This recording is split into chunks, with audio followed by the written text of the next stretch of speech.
জিহুদিয়ার প্রান্তরে যোহন ডাকছেন, তার পশমের কোটটি সরল, তার পা রাস্তায় ধুলোয় ভেসে আছে।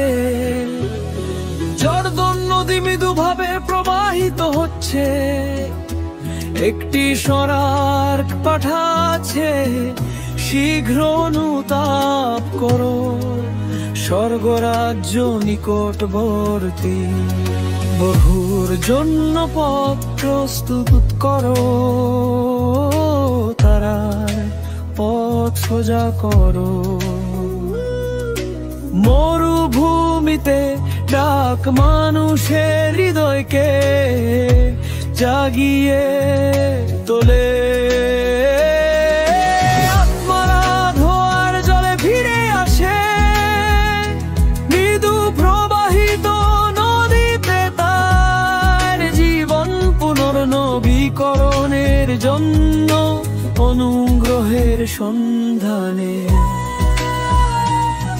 সমগ্র জিহুদিয়া থেকে মানুষ ধোয়ার জন্য আসে, সন্ধ্যার ছায়া ধীরে ধীরে পড়ে যায়, তাদের পদক্ষেপগুলি মনের শান্তির সন্ধান করে।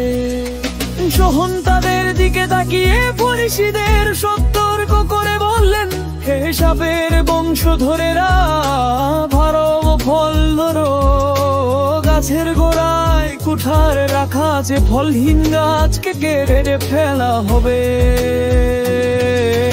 নিজেকে বলো না আমার কাছে অব্রাহাম আছে, প্রত্যেক ভুল হৃদয়কে ভালোবাসা দিয়ে ধৌত করতে হবে। যোহন তাদের বললেন, আমি তোমাদের জলে বাপ্তিস্মা দিচ্ছি, যিনি শক্তির পরে আসছেন, আমি জুতা বহন করার যোগ্য নই। তোমাদের পবিত্র আত্মা এবং আগুনে বাপ্তিস্ম দেবেন।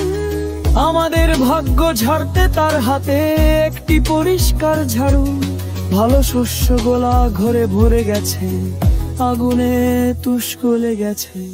তোমাদের হৃদয়কে নবায়ন করো।